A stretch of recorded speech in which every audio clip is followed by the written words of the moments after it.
say, prove it. I'm standing right here. Yeah. Yeah. Actually, I know a guy. Good morning. I know a Morning, guy that was in everybody. the Hall of Fame.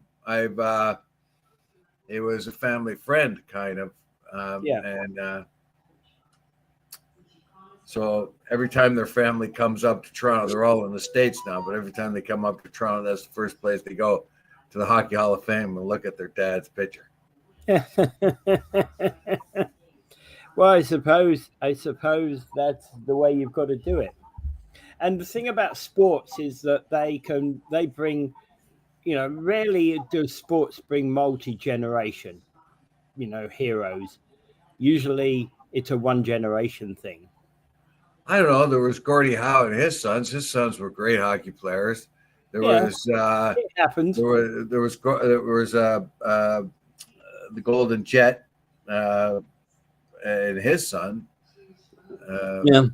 Well, and also politicians don't, second generation sons of politicians don't become politicians, and if they are, they generally become the worst. They generally are not seen as good as their parent, and there are exceptions there.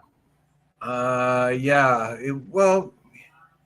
Pitt the elder was nothing compared to Pitt the younger, for example. Oh, you mean in English In politics? Yeah. But that was politics, not sports. Oh, I know. Yeah. Well, Pitt the Younger was. No, I said politics. It's the same as well. The younger the child is not as good as the parent. Oh, I think the most glaring example of that, and I would never have wanted it to be, was Randolph Churchill, the son of Winston Churchill. Holy smokes. How could you ever dodge that? And what about Einstein's kid? Einstein's kid had a pretty good job. He was he worked on sewers and infrastructure like that. And in any other case, everyone would have called him brilliant, except for the fact that his dad was Einstein. Seriously. Yeah. And that's the trouble. You've kind of got this shining star to look up to, and you don't quite go there, and your aspirations are not quite there, are they? I think the worst was though Churchill's kid, man. War hero, politician, everything you can imagine. War leader, the guy was in war, like a most controversial figure. Also, we're going to get to this. By the way, Mike, we will get to this, Ed. We're going to talk about it later on. We got that. So just because it starts tonight, the World Series starts tonight between the Dodgers and the Blue Jays in Toronto. Good luck to the Blue Jays. Yeah. I wish they'd wrap it up in 4. I was getting kind of late here. I think it will be wrapped up in 5, but not, but not the way, but not in favor of the Blue Jays. Oh, bite your tongue. Look. Just the way I feel. I'm going to sue you because now we just lost some listeners. No, I just said good luck to them. Hey, good luck to them. Ye of little faith. Ye of little faith. Well, yeah, but this next one bothers me a lot.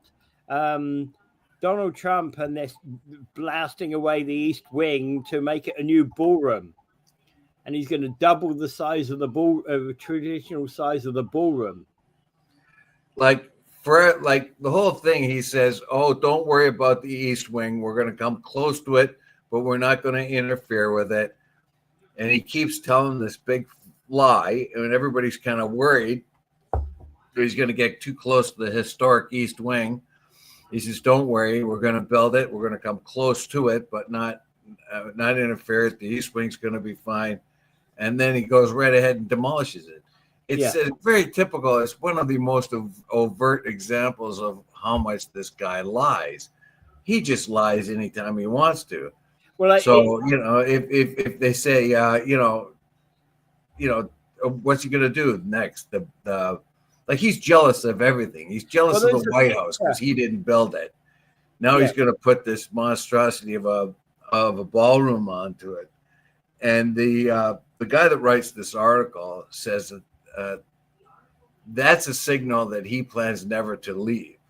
Yeah. And well, he does have some good points there. Yeah, there's a picture I've seen, which is obviously an AI one, which has got so the East Wing now has a corridor, a building that goes out to a new Trump Tower, so the new Washington Trump Tower. But of course, where would that Washington Trump Tower be? Right where the Treasury building is, like 150 meters away. Yeah, well, I just like I thought this is like we know Trump lies all the time, and when he suddenly says that white is black, then all the sycophants run around and say white is black. In this particular case, when his Republican or spokespeople are asked, look, you heard him plainly say that he was not going to touch the historic East Wing that was built in 1902.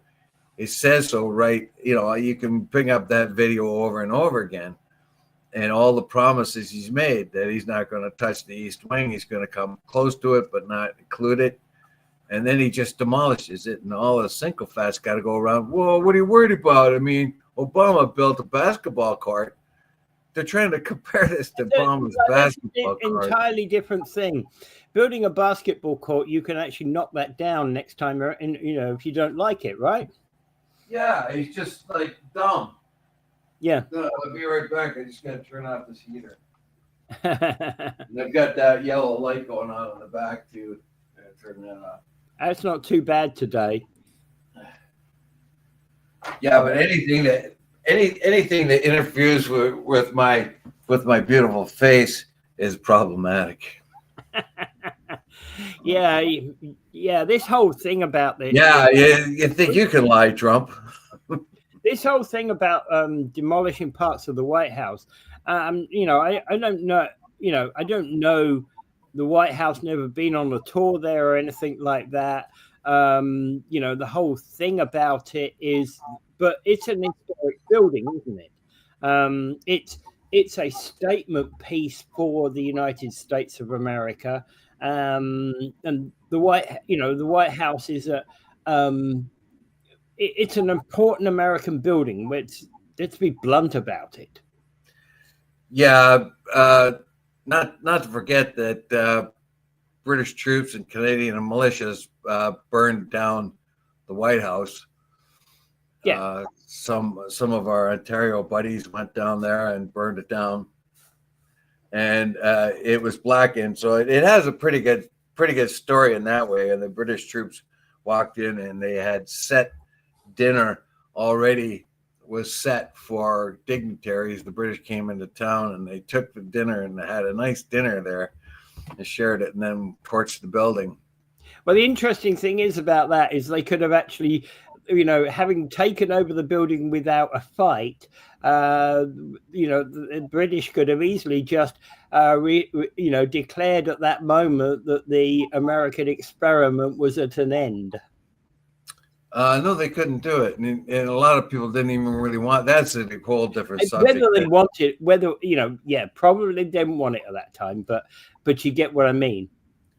American industry was making more money having the United States free than it was for first 100 years. They made more money having the US free. You mean UK British industry? The UK, yeah, the British made a hell of a lot more money, and anyway, that's a longer story, but this idea that the East Wing was built and being knocked down, a majestic old building, and Trump likes to put a lot of gold and gold leaf. He's acting completely like the nouveau riche. I expect to see velvet Elvises on the walls. He's gauche. He isn't really a classy guy at all. When it comes, I don't know, but whatever. The article suggests that he's moving in for good, and that's why he's doing that. And he's has a dynasty set to go. And let's face it, everybody says he's a dummy or this or that. Whoa, no, take it back. He just thinks way different. He has a different way of thinking, has a different way of mindset, but it's mostly for his own benefit. Yeah. It's mostly for his own benefit. He just lies. Anytime he wants, he just lies. And if he can't get his way, I thought, well, this is going to be taken care of really easy in the midterms. But he's trying to fix the election in the midterm election. That's pretty obvious. Yeah, I think his vision of there being of what this is, he wants it put in place like yesterday, right? He wants to click his fingers and it's done, right? Yeah, it'd be really interesting to see where the money is coming for this. Oh, it's $300 million. Well, it keeps going up. It started at 200 million, remember? Yeah. Yeah. Well, his current price is 300. Yeah. And also, he's let go a crypto criminal that will enrich his family. I don't know. I can't really understand why the Republicans keep putting up with him, except that he's the guy that can get the votes and they can't. And so they have to bow down to this guy and kiss his feet all day long, which is just turning my stomach. I mean, I feel sorry for these guys that they're acting like such spineless sycophants. Anyway, enough of JDT, the beloved leader in the United States. What else do we have? Yeah, let's move on. Liberals are tabling a crime bill to restrict access to bail and impose tougher sentences. So, in other words, this is another one of these. Okay, we'll do it before the Conservatives do. I don't know. I think finally, the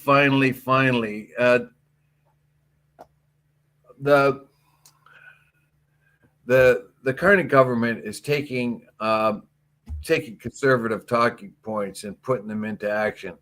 He's putting his own little flavor on them, but these are egregious failings in the Canadian system, and they were brought on us by the Liberal government. Now the Liberal government has to reverse itself and to undo what it has done and pick up on conservative talking points. I've got no problem with that, but let's be very sure to point out that these are conservative talking points that he's taking on. And the reason why he's taking them on is because they make a lot more sense than what the previous laws were. The point is we were being a bit too lax on bail. Nobody denies that there are many situations, probably the vast majority of criminals, the petty criminals, the small criminals, should be let out on bail. Right? And maybe the shock of having been put into jail overnight before getting to the bail court in the morning may well be enough for that particular person not to reoffend. But it's the biggest problem we've had in Canada is actually over the more serious crimes. Like car theft. We heard about it all the time where the police do an expensive sting. They grab a couple of guys and next thing you know, they're out on bail and they change their names and nobody knows where they are. Yeah.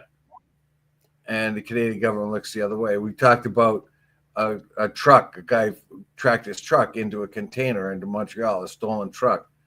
And the Liberal government at the time was completely ham-fisted. They couldn't do a thing. Why couldn't they do a thing? Yeah. It's there. It's in that, we can't do anything about it.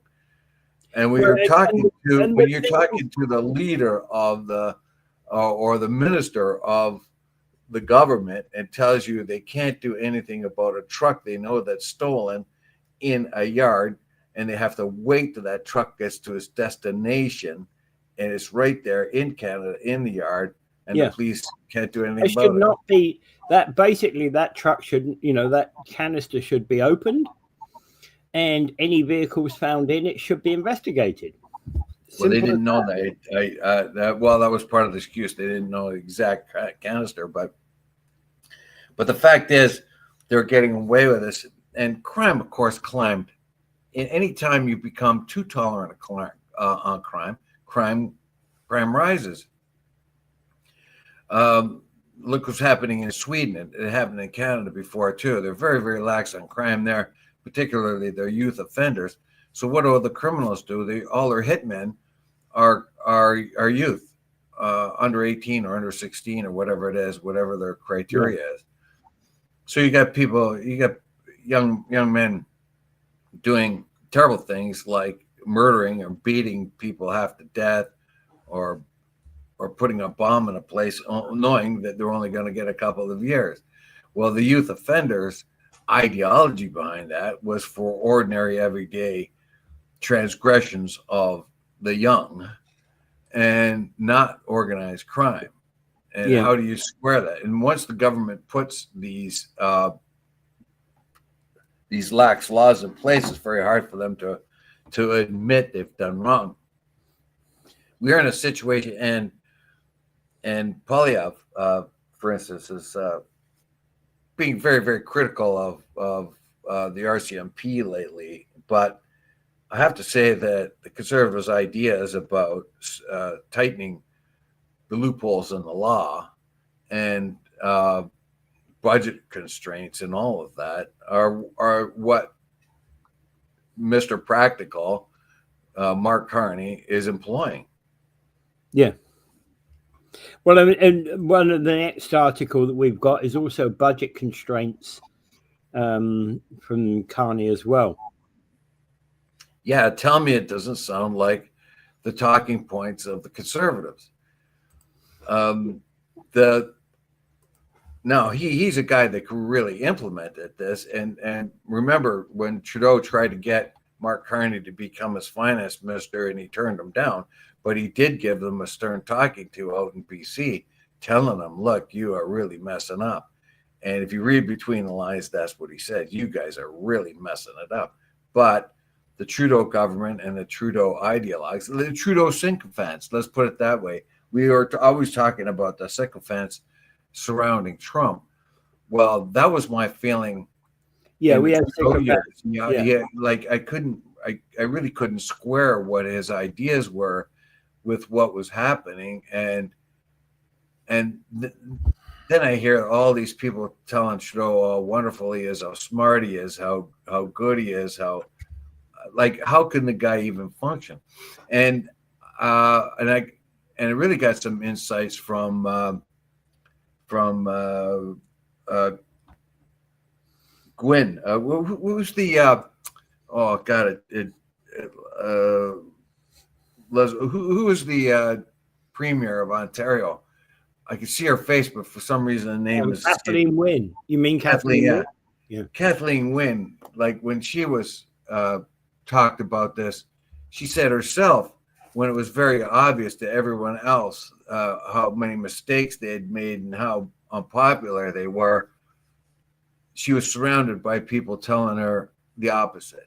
Yeah. And she says when they were talking about Trudeau getting, he should step down, Kathleen said, I know this. He's getting it a lot worse than I am. He's surrounded by people telling him how wonderful and right he is. And that was the problem. However, it worked out sensationally well for the Liberals, though. Along comes Mark Carney, and he adopts conservative talking points and wins, and he's still using conservative talking points. Yeah. Well, at the end of the day, Polyev basically has been said, the police have said again and again that we have to scrap liberal bail and get rid of principles of restraint, so that if you're a rampant offender and you're newly arrested, it should be presumed that you're automatically staying behind bars until you're either acquitted or sentenced from your trial. It's very, very simple. You're a criminal, you go to jail, right? You're a criminal, you've done something wrong. If you're a criminal and you're stealing a car and then somebody comes to the judge and said, oh, my client has had such a terrible upbringing all his life. He is traumatized by this and that. And the judge says, oh, I can see that, and I'll let him out. Or my client was part of the residential school thing, and that's why he should be absolved of raping and murdering, I don't know, whatever. So the ideology behind government law and ideology don't really mix when it comes to political ideology. If it's legal ideology, it's just fine. Yeah. But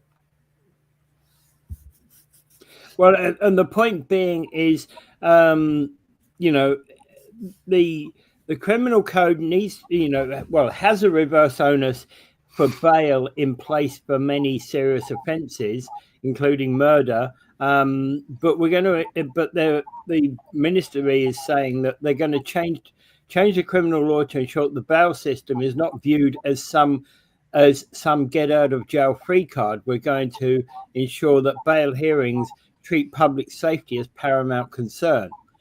This was Justice Minister Sean Fraser, and that's the way it always should have been.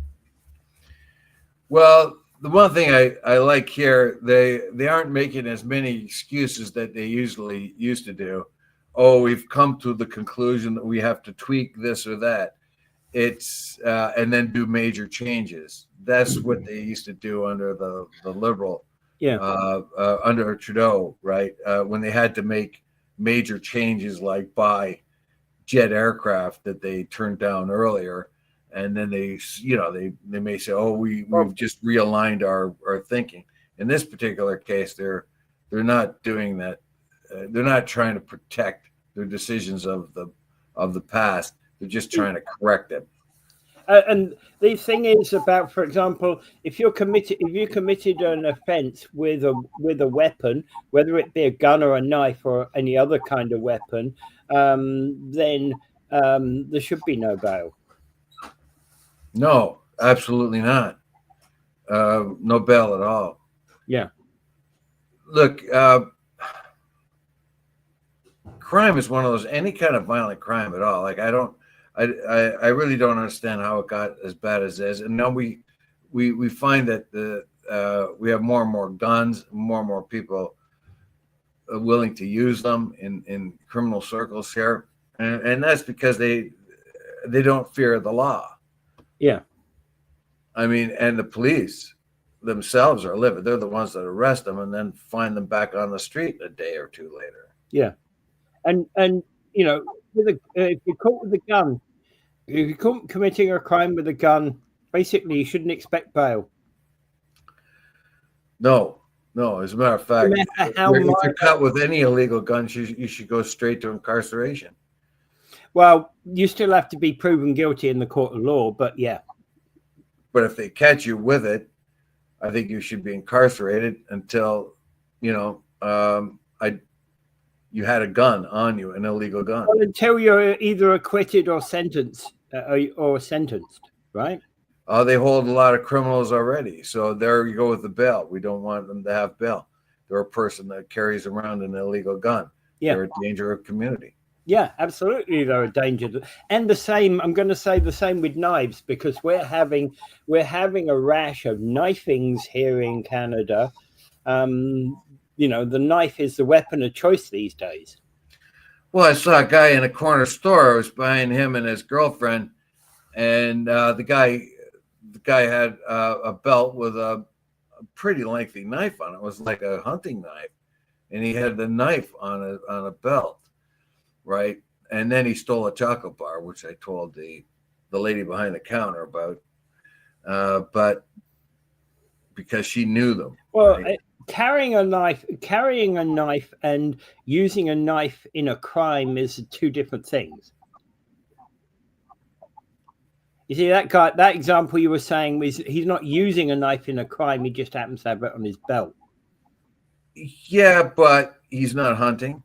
Right, yeah. He's not hunting. Get it? Yeah. He's not out in the outdoors. You mean there could be a threat there? Yeah, I I would say that why does he think he needs to carry a knife like open carry style? Yeah, if there's no law against it, that's fine. And if the knife blade is only, I think, what is it, 3.5 inches or something like that, that's legal. I've got an old combat knife here from the U.S. Army that that one of my uncles was a soldier in Korea. That was his. So it's a sizable knife. It'd be a really good hunting knife if, for gutting things and stuff, but it's actually a combat knife. Yeah, but you don't even take it out, I'm assuming. No, I don't strap it on my side or anything like that. I don't think I think carrying a knife is a bad idea. So do I. Obviously, if I'm carrying a knife, if I'm carrying a set of kitchen knives, potentially I have a dangerous weapon on me. But if it's boxed up and going home, well, this business of being armed is dumb as dumb can be. Knives, especially, like in the United States, you could argue, okay, we got to have a gun because everybody else has a gun, and that's the only way to protect yourself is to shoot first and ask questions later. They have a totally different mindset. Up here, there are a lot of people in. There are a lot of guns at all up here, and so some people try to compensate by carrying an open carry knife. Yeah, but there's a lot of people in America who never carry guns at all. They don't own a gun. They don't carry a gun. Of course. Right. I know some, I know Americans who don't carry weapons, and I also know Americans who do carry weapons. Right. Not criticizing either of them. I just is a fact, right? Yeah, and it doesn't. What we're talking about here is knives, though. Knives in Canada.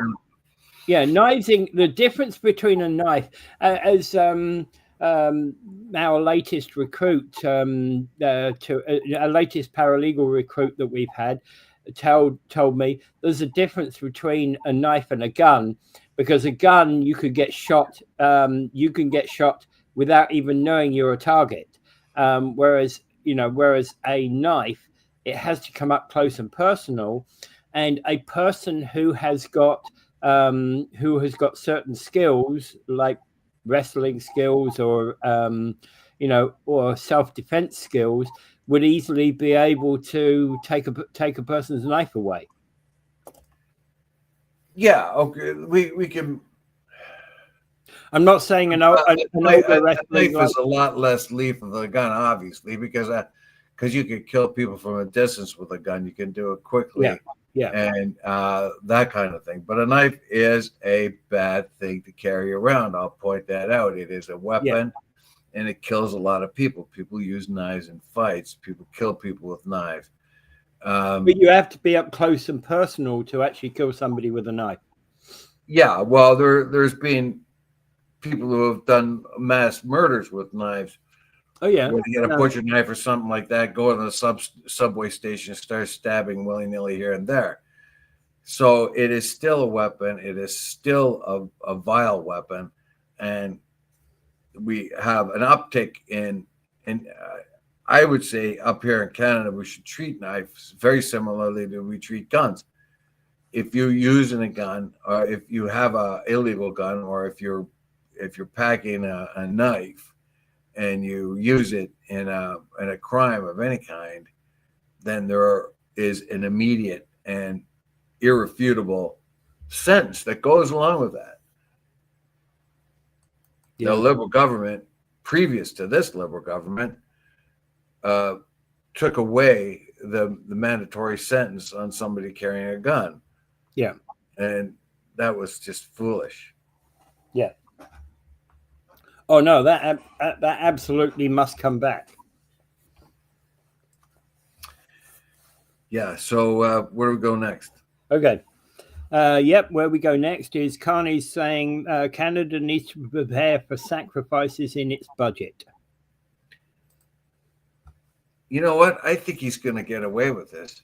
He does not have a majority government, so he's going to need the support of at least one of the other parties. He's going to come up with a budget that nobody likes. We can know that. Yeah. We are our government up until this time. He's got to repair all the damage the Trudeau government did. And that means he's got to rein back government. He's got to chop services. He's got to get rid of all kinds of government workers. He's got to be a brutal butcher, basically. And he's got to get rid of a lot of services or at least minimize them or reduce them. I don't think any party leader in Canadian history has been at the point where they can put out a budget that nobody likes and still get it passed. I mean, nobody likes in a big way. Yeah. But you see, basically he's saying in this that we need to prepare a stronger economy, but we've got a backdrop which is a more dynamic, more competitive, it's a more hostile world, and that's clear because of the actions of Trump. And we've got to act now, otherwise pressures will grow. Absolutely. But also the other thing about that is that government overspending has been clear to most of us. Yeah, the ballooning of government officials. When I imagine what Carney is a businessman, and he's made millions of dollars. He's worked in the banks, all of that. I think when he stepped into the Liberal government under Trudeau, after Trudeau left and looked at the mess there, he must have just been shaking his head. What a disaster this is. Yeah. But basically he's also saying we won't transform our economy easily. So it's clear that we have a lot of challenges as a country. Basically he said, we're going to be hurting. We're going to be hurting for a while. I got to cut a lot of services. I got to cut back. We've been overspending for a very long time. That is unsustainable. And I got to get rid of this bloated government. I got to cut back there. That's going to be more cutbacks. In the meantime, Polyev on the other side of the aisle is saying we need tax cuts. Well, we have a government a country that is hopelessly in debt during a trade war with the United States, and Polyev is saying you got to cut taxes. Well, that's always very, very welcome news to a lot of people, but it will be impossible to cut taxes.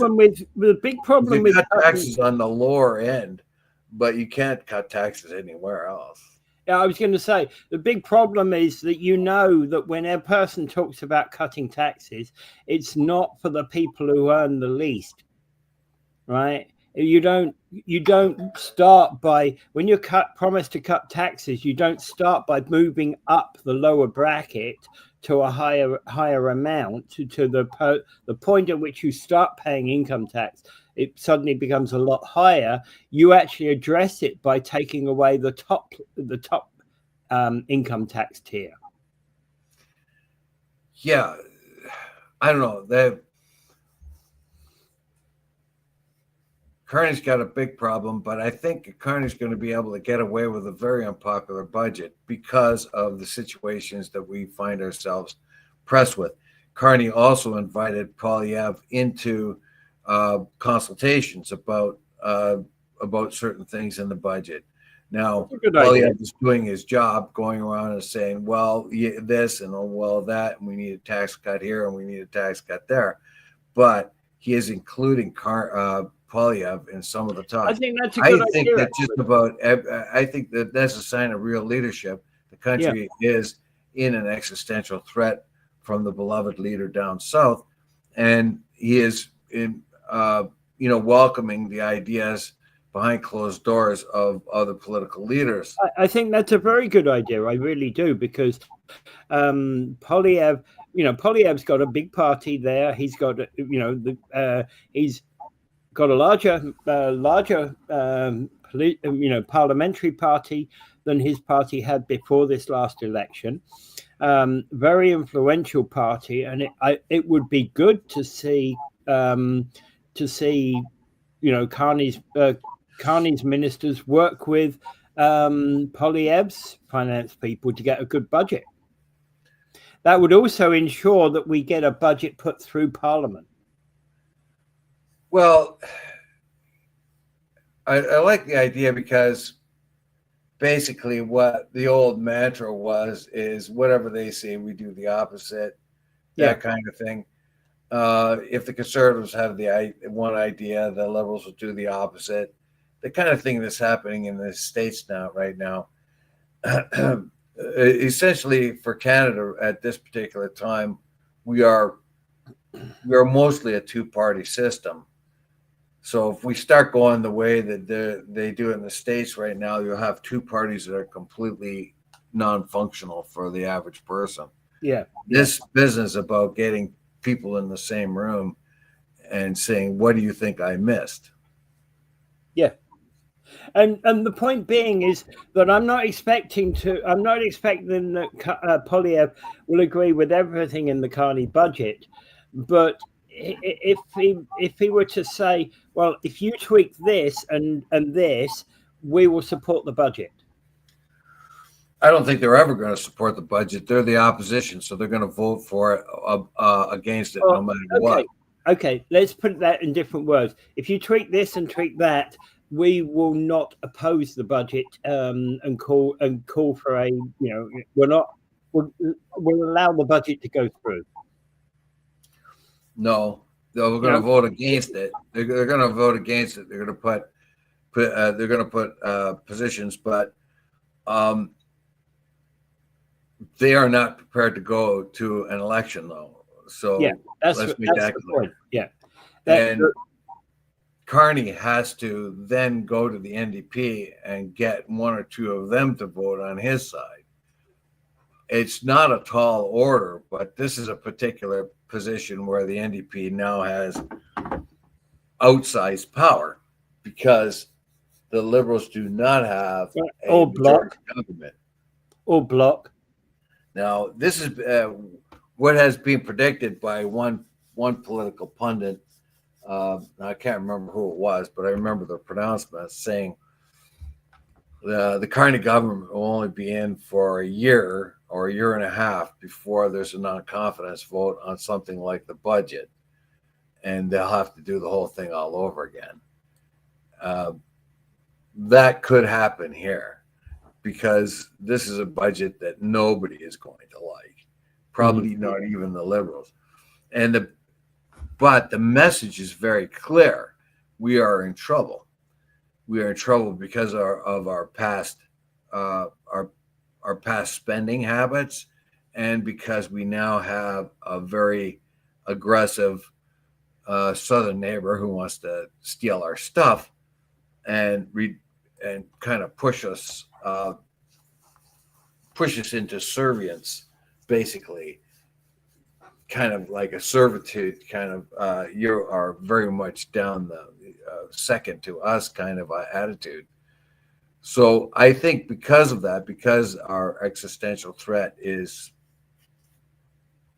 the Republican Party right now under Trump, that basically what will happen is somewhere along the line will support Carney getting this budget through, but nobody's going to like it.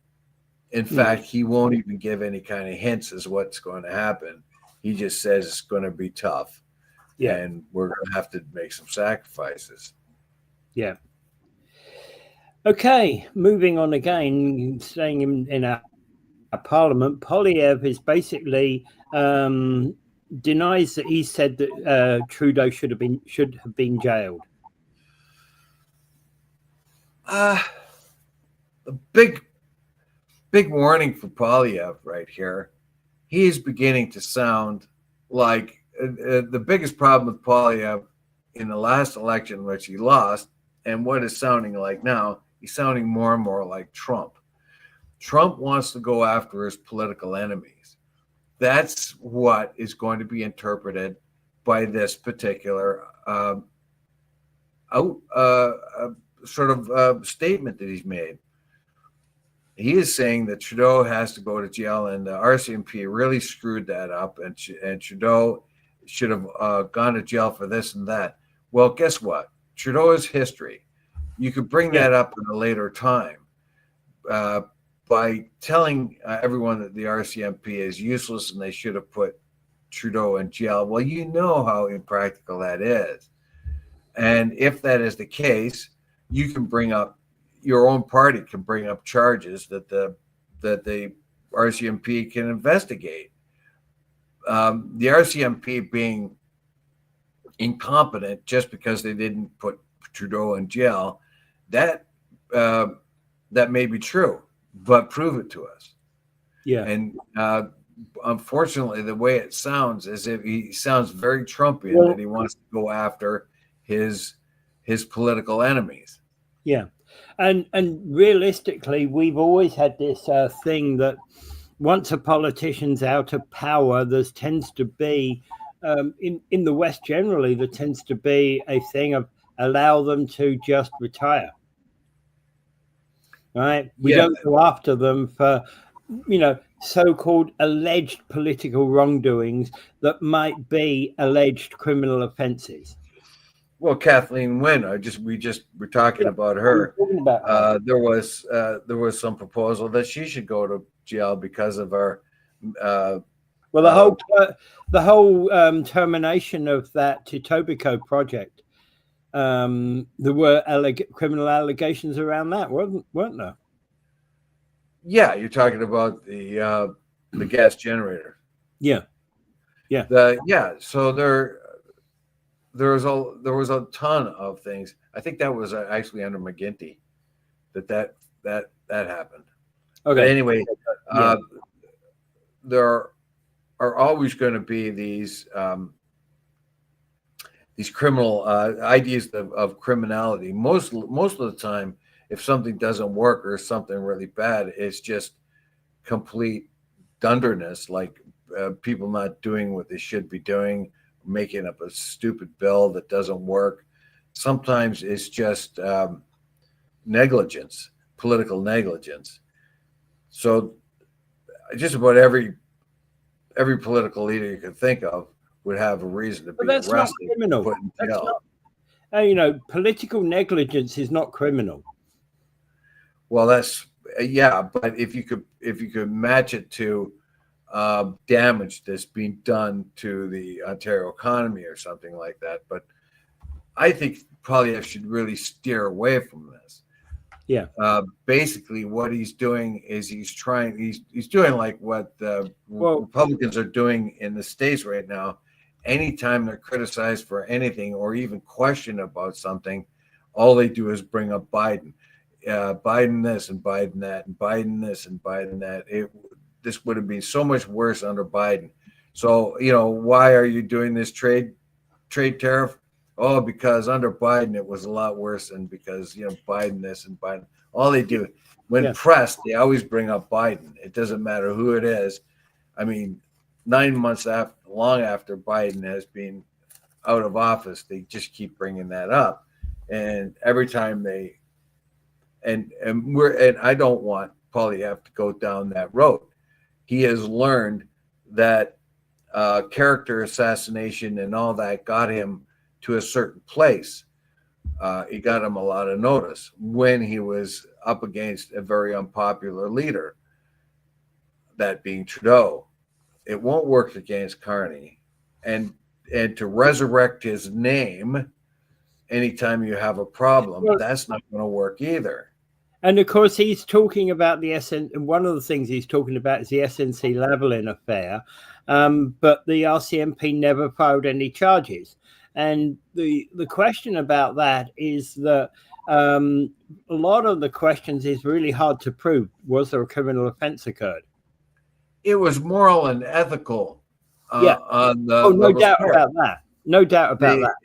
Yeah, their own minister wanted to press charges. and punish SNC Lavalin, but he got rid of her. Wilson Raybould, that was the one that he just dumped because she would not see it his way. So it was an ethical and moral thing, but not illegal, what he did in that particular case. He was going to make sure that SNC Lavalin, who filled up their campaign, their campaign war chest, wasn't going to be hurt. Again, though, here's the thing, and it's purely anything you can speculate against the SNC Lavalin affair is just purely that speculation. And just to say, for example, had there been a police investigation, would there have been charges filed? Not necessarily. Had there been a police investigation that found that SNC performed some wrongdoing, would there have been charges filed? Again, not necessarily, right? Just because you believe something to have been done wrongly, and you believe that Trudeau to have had his fingers in the pie, so to speak, doesn't mean he did. Doesn't mean you can prove it. Well, I think the big issue here is what I said before. He's trying to resurrect the ghost of Trudeau. Yeah. And blame Trudeau and try to paint the current government with the Trudeau brush. Yeah. And trying to paint the RCMP with the Trudeau brush, saying he does not have a good enemy. With Trudeau, he could slag him all day long and get pats on the back. I personally liked a lot of the way he dismembered Trudeau and the hypocrisies of the Liberal government at the time. Yeah. But you cannot resurrect an easy enemy now. You have, if you want to go after anybody, it has to be Carney, and you have to be, you can't use that same technique because it's not going to work on Carney. Yeah. So instead of he can't do it, so he resurrects Trudeau. That's just not a good idea. Yeah, and saying what he said is obviously Trudeau violated Section 121 of the Criminal Code when he accepted a $250,000 vacation from somebody who had asked him to give a $10 million government grant. And again, hey, as with any allegations like this, I can say that Trudeau's lawyer would say one thing: prove it. Yeah, but I don't. Like I said before, with politics and all this, they said the RCMP should have pursued. Yeah, that's going to be so easy against a sitting president or a sitting prime minister to go after him criminally. Yeah. The RCMP did launch investigations and that other. If Poilievre has issues with that, he should look into the archives of the RCMP and see what they did, and see if their investigations were appropriate. But my point here is, over and over, he's trying to resurrect an old enemy. Yeah. He's trying to, he could cut into Trudeau all day long. Trudeau was an easy mark for him. Mark Carney is not an easy mark. So to resurrect the ghost of, the political ghost of Justin Trudeau, because you got no other meat to bite on, I don't think it's I don't think it's a good thing for the Conservatives. I think they should zero in on what is happening now. If they have comments on the past, and if they have comments on the RCMP, if they have ideas that they are corrupt, they look the other way on crimes and stuff, well, put up. Come on, show me where it is. Give me some proof. It's easy to say anything, and I don't doubt that some of that stuff went on, but show me. And again, working in the legal industry, we had a client the other day who was saying, who was talking about his boss said this and that and the other about him, and he said, but he hasn't proved it. And so that's it. When we talk about anything, it's like, well, they need to prove it, don't they? Well, that's what, like, he is saying that the RCMP was terrible. He had a lot of harsh words for the RCMP. That's okay if you can prove it and you can demonstrate it. What it has done now is put his party in a situation where they have to, behind closed doors, tell Poilievre to cool it. But outside of in public, they're going to have to sort of support him. Why did he have to bring this on himself? If he's going to do now, it was I understand it was comments made in a podcast, and perhaps they weren't the most guarded comments. But if he's going to continue with this, give us proof. Give me proof. You can say that. You can say that all you want, but give me proof. Show me the proof. One thing you also has to be remembered, Dave, is that Poilievre faces a January leadership review in the Conservative Party. Yes, and I think he's going to win that because he is very capable when he decides to be a politician. He had way too much luck when he got a whole lot of notoriety when he cut to pieces Trudeau and the Liberal government. That was an easy target. He's got to readjust. He's got to become a real politician now. And that means, like, forget Trudeau and do not attack the RCMP unless you have the goods on him. Yeah. Yeah. Okay. Trump is basically saying he's terminating trade talks with Canada because of Ontario's anti-tariff ad. Yeah, so what else is new? He would have found a different reason to terminate talks. He's a petulant child. He can't take it. When you're in trade negotiations and a trade fight for that, there's going to be back and forth tussles. And he's a child. He's looking for his mommy. They did this bad to me, so I'm gonna take my ball and go home.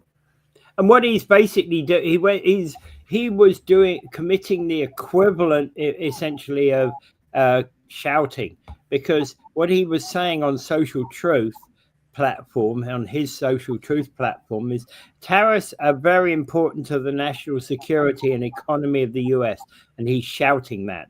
And he wrote, based upon the egregious behavior, and now he's shouting, all trade negotiations with Canada are hereby terminated. But we know that, hey, Trump blasts his mouth off and then turns around and does the opposite. Egregious behavior. Yeah. Egregious behavior. What he's saying is he can't take any kind of criticism. If I was Trump, I would just ignore those ads. Yeah, exactly. It's like, come on, Mr. Ford, I'm ready for the fight, kind of thing. I would just ignore him completely. I would just ignore him completely. If I was Trump, I'd say, "Oh, he's some tin pot lunatic." Yeah, trying to score political points. So no. What he does is he gives it a lot of press by terminating, like, trade negotiations between Canada and the U.S. because one of the premiers put an ad in the news, right? Or in U.S. TV space. I mean, seriously, he's going to discontinue talks, which is essential to his own country as much as it is ours. But he's going to stop them because we had an ad that brought up Ronald Reagan and what Ronald Reagan has said. Yeah, and basically Ronald Reagan's words were, when somebody says, let's impose tariffs on foreign imports, it looks like they're doing the patriotic thing by protecting American projects and jobs. But he said also, he continues to say, high tariffs inevitably lead to realize that retaliation by foreign countries and triggering of fierce trade wars. Then the worst happens. Markets shrink and collapse, business and industry shut down, and millions of people lose their jobs, right? And that was Reagan's words. Yeah, and I think it was a brilliant move by Ford. Yeah. For one thing, he did it, and that will give Carney space, because Carney says, "Well, that's what he did, not what I did." When it comes to negotiating federally, and I think it was a ballsy move. Really, it was a real ballsy move. My book. And there are many Americans across both sides of the political spectrum that see Reagan as one of the best presidents since the Second World War. Oh yeah, you had the Reagan Democrats, a bunch of Democrats that loved Reagan enough that they would, they adored the guy. Yeah. And seriously, like he was a real. I didn't like Reagan at the time because I didn't like his ideology and all that. But then again, you have to have respect for the guy because he won two huge victories at the ballot box, and he brought back American pride after the Americans had been trounced so badly during the Vietnam War. Remember, the American attitudes at the time were very, very low because they had taken such a shellacking in Vietnam, and it was morally incorrect for even being there. Yeah, fair. So he brought up, he raised the esteem of the average U.S. citizen. Yeah, and that's a fair comment. It's a fair comment because he did. And he got a lot of support from, he got a lot of support on both sides of the house. But he was also, I don't know about him being one of the best presidents of all time, because it was and okay, so people say it was a joke, but you don't say let's bomb Russia on live worldwide TV, do you? No, but in any case, among Republicans, Ronald Reagan was a shining light. Yeah. And he was very, very much, adored basically among Republicans. And now we have a new Republican, and he is completely opposite of Reagan. Yeah. I think that Reagan had integrity. He had, but Donald Trump doesn't. And I think the glaring, Donald Trump makes memes about pooping on protesters. Can you ever think of Ronald Reagan doing that? Yeah. Well, actually, the interesting thing is that Trump also said about this particular ad. I saw an ad last night from Canada. If I was Canada, I'd take the same ad also. But I do believe that everybody's too smart for that. That's a contradictory turn, isn't it? I would have done the same thing if I was in his place, but everybody's too smart for that. What does that mean? So what he's saying is, I would have done the same Americans thing are too. Actually, he's saying Americans are too smart for that. Okay, he's saying that, to buy that, but there you have Ronald Reagan, one of the most looked high upon leaders of the Republicans or conservatives, and he is a complete diametrically opposed to the Trumpian tariffs, at least in that speech. And I think it's very, very effective. By even though the petulant child can shut off negotiations. Well, what's different about that? It's Tuesday, so I'm not going to do trade talks today,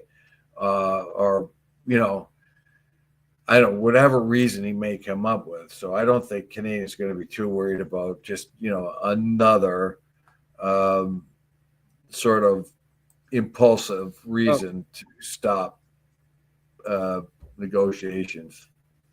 Okay, but the Ronald Reagan Presidential Foundation and Institute took issue with the ad, and they're saying that the ad misrepresents the presidential radio address, and the government of Ontario did not seek or receive permission to use or edit the remarks. I think they're lying, that they're afraid of what Trump's going to do, so they have to say something like that. I think also that this was out there. I've seen this ad many, many times. I've seen it. I've seen it for a year now, basically, and that is in the public view. That particular same thing has been on Facebook for months and months. It's been as you can find it on YouTube. You know, it was one of the most popular little videos shared on Facebook was Reagan talking about tariffs. That very same thing. So it's in the public space already. Yeah. And it has been for a very long time. Oh, I don't doubt that. And in fact, actually, when I first heard about Ford having used this campaign, I'm thinking to myself, didn't they do that months ago? But then I also remembered, no, he didn't put it as an ad, but it was aired a lot on social media. Yeah, it was all over social media. Yeah. And when the start of this whole Trump tariff thing started, well, it was about a year ago right now when he talked about tariffs to replace income tax. A bad idea. Yeah, but he talked about it in that debate with Harris. I don't remember that part of it. I do remember they didn't do too well in that. I remember the dogs and cats. That's about all I remember. That's about all most people could remember about that particular debate. Because it was so dumb. Oh, the Haitians are running around eating people's dogs and cats. Oh, come on. Yeah. But anyway, Mr. Dumb won the election. And he's not as dumb as you might think. He just thinks different. He thinks I get it. He thinks of things that will benefit him particularly, and he's got pretty good instincts a lot of the times. But one of the things he can't dodge, at least for now, is the Epstein thing, and he's got his boy there, Johnson, trying to interrupt for him there, run interference. And this is I wouldn't. I mean, a few months ago, if Trump stopped negotiations with Canada, I would have been kind of worried about that, but he turns it on and turns it off like a tap. So, I mean, China's figured that out. Other nations are figuring it out too. So the efficacy of his sort of whim, anytime whim kind of idea, I don't think we have to worry too much about it. And what'll end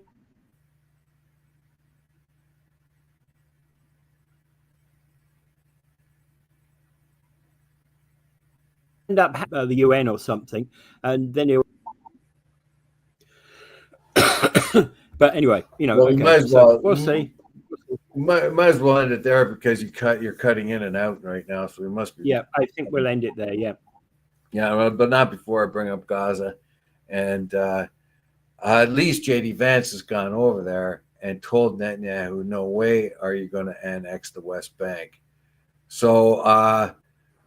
As much as I dislike this regime in the United States now, JD Vance and Donald Trump, as much as I think they've done way more damage than good, if he can get this done, if he can pull in Netanyahu, the big complaint, of course, has always been that the tiny country of Israel slaps around the United States and tells it what to do, and the United States does not